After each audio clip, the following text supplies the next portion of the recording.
অবশেষে এক দেশ এক ভোট বিল পেশ হল ভারতের সংসদে। বিরোধীদের প্রবল আপত্তির মধ্যে লোকসভায় পেশ করা হয় দুটি বিল। এই বিল আইনে পরিণত হলে লোকসভা ও বিধানসভার পাশাপাশি পৌরসভা ও পঞ্চায়েতের মতো স্থানীয় সরকারের নির্বাচনও একসঙ্গে করা যাবে। আইনমন্ত্রী অর্জুন মেঘাওয়াল দুটি বিল পেশ করেন। একটি ১২৯ সংবিধান সংশোধন বিল, আর অন্যটি কেন্দ্রশাসিত অঞ্চল আইন সংশোধন বিল। বিরোধীরা একযোগে এই দুই বিলেরই বিরোধিতা করেছেন। তাদের বক্তব্য, এই বিল সংবিধানের মূল কাঠামোয় আঘাত হানছে এবং এটি সাংবিধানিক আদর্শের পরিপন্থী। তাছাড়া প্রশ্ন উঠেছে বিল পাস হওয়া নিয়েও।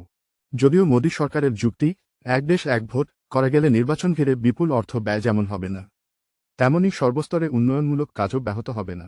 নির্বাচন ঘোষণার পর আদর্শ আচরণবিধি অনুযায়ী সরকার নীতিগত কোনো সিদ্ধান্ত নিতে পারে না, নতুন উন্নয়নমূলক কাজেও হাত দিতে পারে না। সরকার মনে করে এতে দেশের অর্থনীতি ক্ষতিগ্রস্ত হয়েছে, কারণ বছরভর কোথাও না কোথাও ভোটের দরুন উন্নয়ন থমকে থাকে, ফলে প্রকল্প খরচ বেড়ে যায়।